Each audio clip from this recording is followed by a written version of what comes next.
Episode 7 is Down the Rabbit Hole. We named it that because both Bree and Roger kind of start their adventure going into the past.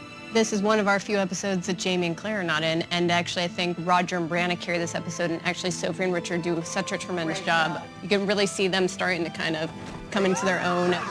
She's a child, for God's sake! It's been a tremendous journey for both of them.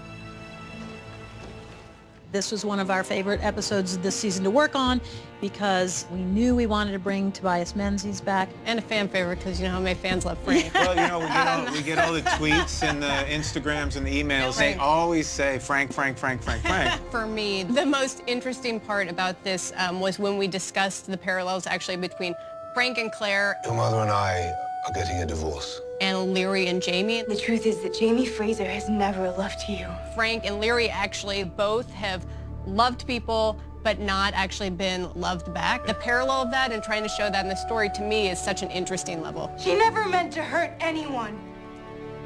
To talk about the writing a bit, the thing that Brianna found on the desk. What's this? We had planned to do something with Frank's military background, but then it was Matt that came up with the idea that instead of finding this letter, what if it's actually the obituary? Because we had already done some stuff later in later scripts where we were going to see the obituary, and he's like, what if we plant it here?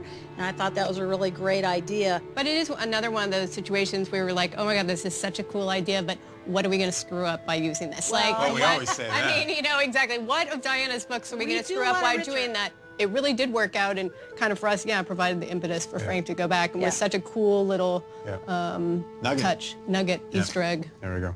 For me, the most exciting thing, I think, was exploring what happened on the night of Frank's death. Everyone assumes that he was killed in the car accident right after he left Claire, but what if he actually went to see Brianna? Daddy, what are you doing here? Sweetheart, I need to talk to you. Hop in. She ends up not saying anything, including not saying I love you to him when he says I love you as she gets out of the car. And then, of course, then we reveal that that's when he was killed after that.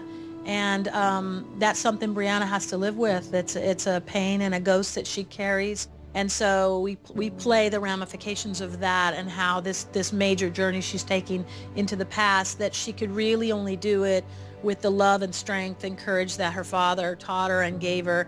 And we see him there at the end on the dock, which is a beautiful moment, just to show that even though she's going back in time and to find Jamie, Frank will always be with her.